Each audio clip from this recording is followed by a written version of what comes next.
चूहे का जेल में फूड डिलीवरी।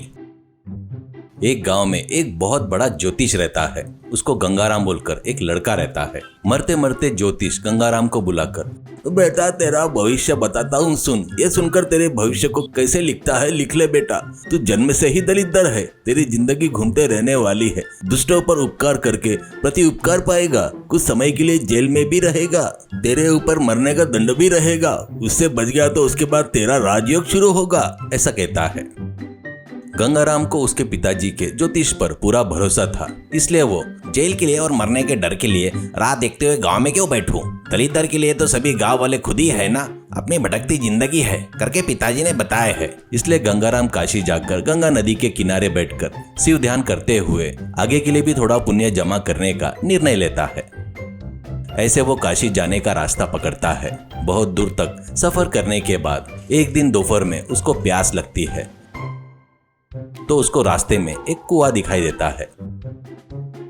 तब गंगाराम अपने साथ लाए हुए गुंडी को रस्सी से बांधकर कुएं में डालता है। उस गुंडी को कुएं में गिरते ही एक शेर पकड़कर, बाबूजी मैं इसमें गिरकर ऊपर नहीं आ पा रहा हूँ, मुझे ऊपर बाहर निकाले तो मैं तेरा कर्जा रखूंगा करके गुजारिश करता है। उसकी बात मानकर गंगाराम उस शेर को ऊपर बाहर खींचकर निकालता है। बाहर निकालने के बाद शेर गंगाराम के गोल घूमकर प्रदक्षिणा करके, बाबूजी मैं एक आदमी का पीछा करते हुए आया हूँ, गलती से हम दोनों कुएं में गिर गए। वो आदमी भी कुएं में भी कहीं तो भी है। वैसे एक चूहे का पीछा करते हुए एक सांप भी आया था, वो भी कुएं में गिर गए हैं। निकालना है तो उन दोनों को निकालो, पर उस आदमी को बाहर नहीं निकालना, वो दुष्ट है। तूने मेरी मदद किया, इसलिए तू जब भी मुझे याद करेगा तब मैं आकर तेरी मदद करूंगा, ऐसा कहकर चला गया। गंगाराम फिर से गुंडी कुएं में डालता है, तो इस बार कुएं में का सांप उसको बाहर निकालो करके प्रार्थना करता है। गंगाराम उसको भी बाहर निकालने के बाद सांप भी उसकी प्रदक्षिणा करके उसको जब भी याद करेगा तब आकर मदद करूंगा करके बोलकर अपने रास्ते चला गया। अब गंगाराम तीसरी बार गुंडी डालता है, तब चूहा भी प्रार्थना करता है, उसको भी वो बाहर निकालता है।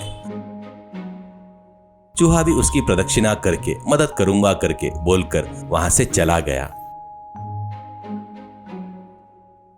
अब आखिरी बार कुएं में वो गुंडी डालता है, तो कुएं में का आदमी उसको बाहर निकालो करके गुजारिश करता है। उसने बोला था इसलिए उसको भी बाहर निकालता है।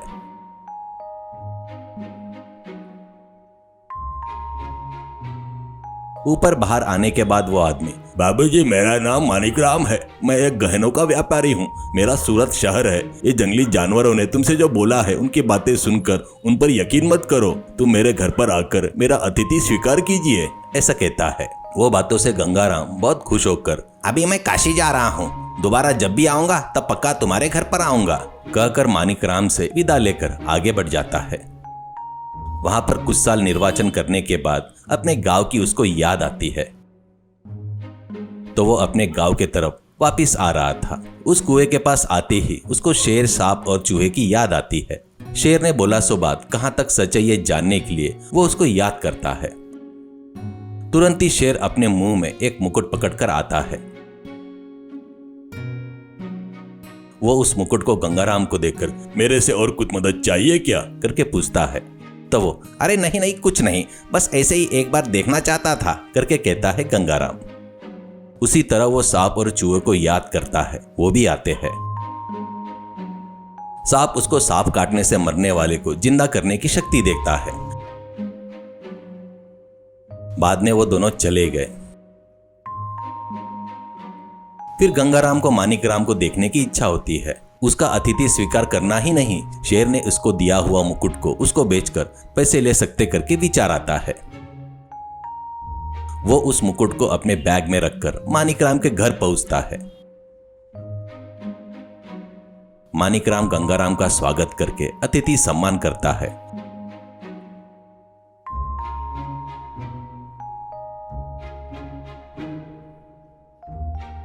और फिर गंगाराम उसके पास को मुकुट को दिखाता है। मानिकराम को राजसभा में स्थान पाने का रास्ता मिल गया करके विचार आता है। कुछ दिन पहले ही उस देश के राजा शिकार पर जाते हैं, पर वो वापस नहीं आए। उनको ढूंढने पर उनके कपड़े खून कुछ शरीर के भागी दिखाई दिए थे। राजा बुरी मौत मर गए थे, इसलिए उनके लड़के को राज्याभिषेक करके राजा बना दिए थे। अभी गंगाराम लाए सो मुकुट पूरी मौत से मरे राजा का था। यह मुकुट ले जाकर राजा को दिखाए तो वो लाने वाले को पकड़ाए तो उसको हमेशा के लिए राजसभा में जगह मिलेगी करके मानिकराम सोचता है। और वो गंगाराम से, आप जल्दबाजी किए बिना 2 दिन का समय दिए तो मैं आपको इसकी पूरी कीमत मिलना ऐसे देखता हूँ करके कहता है। गंगाराम मान जाता है। अगले दिन नहाने के लिए नदी पर गया तो मानिकराम वो मुकुट लेकर राजा के पास जाकर, अरे महाराज, बड़े राजा की हत्या करने वाला आदमी को ढूंढ लिया है मैंने, अभी वो हमारे घर पर ही है, उसके पास ये मुकुट था, देखिए करके मुकुट दिखाता है। सच बोले तो बड़े राजा को शेर ने ही मारा था, पर राजा को ये बात पता नहीं थी, इसलिए गंगाराम ने उसके पिताजी को मारा है सोचकर बगैर किसी विचार के उसको काल कोठरी में ढकेल दो करके और बगैर खाना पानी के भूखे मरने दो करके सजा सुनाता है और मानिकराम को अच्छा इनाम देकर भेजता है। तब राजा के सैनिक मानिकराम के घर जाकर गंगाराम को पकड़कर ले जाकर अंधेरे काल कोठरी में डाल देते हैं। राजा के सैनिक उसको अंधेरी काल कोठरी में क्यों डाले करके गंगाराम को समझ में नहीं आया, पर मानिकराम ने धोखा किया है करके समझ गया।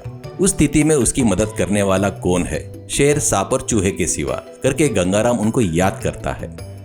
शेर नगर के बाहर आया था पर जेल तक नहीं आ पाया,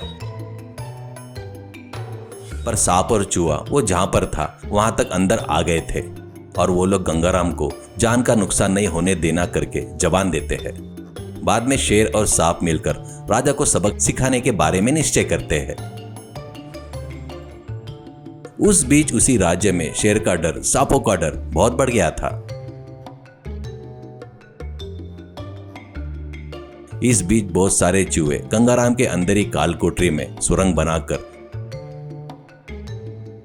उसको जितना खाना चाहिए था उतना पहुंचाते रहते हैं। खाना खाकर गंगाराम आराम से सुखों का अनुभव कर रहा था, जी रहा था। जैसे जैसे समय बीत रहा था वैसे वैसे देश में सांपों के काटने से मौत और शेर की वजह से पशुओं का नुकसान बहुत बढ़ गया था। इन आफतों को राजा किसी भी तरह से रोक नहीं पाया। एक दिन राजा के बहन रत्नमाला को सांप ने काटा तो वो मरने के डर से उसको बचाने वाले को आधा राज्य देता करके और बहन से शादी करवाऊंगा करके राज्य में ढिंडोरा पिटवाता है। अंधेरी काल कोठरी में गंगाराम, रत्नमाला को मैं बचाऊंगा, रत्नमाला को मैं बचाऊंगा करके जोर जोर से चिल्ला रहा था। उस अंधेरी काल कोठरी में का आदमी कब का मर गया होगा करके सोचकर पहरेदार राजा के पास जाकर, महाराज, बड़े राजा को मारकर अंधेरी काल कोठरी में जो आदमी है ना वो अभी भी जिंदा है, वो सांप काटने वाले को बचा सकता है करके रत्नमाला को बचाएगा करके चिल्ला रहा है करके बताता है। इतने दिनों से बगैर खाने की जिंदा है, उस आदमी पर जरूर कोई विशिष्टता होगी करके राजा गंगाराम को उसके पास लाने को कहता है। और फिर गंगाराम आकर रत्नमाला के हाथ को सहलाते ही वो उठकर बैठ जाती है।